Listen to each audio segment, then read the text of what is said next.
انسان ہمیشہ یہ سوچتا ہے کہ ابھی وقت ہے، کل کر لیں گے، مگر وہ وقت کسی کے لیے نہ رکتا ہے، نہ ہر بار موقع دیتا ہے۔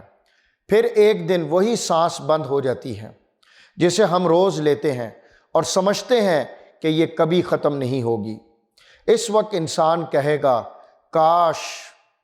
پھر قرآن ہمیں ایک ایسا منظر دکھاتا ہے جسے سن کر روح کانپ اٹھتی ہے۔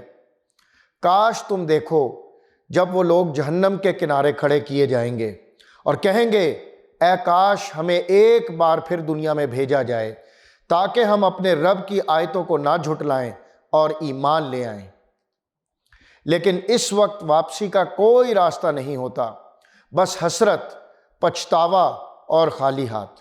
اللہ تعالی ہمیں وقت کی قدر کرنے کی توفیق عطا فرمائے، آمین یا رب العالمین۔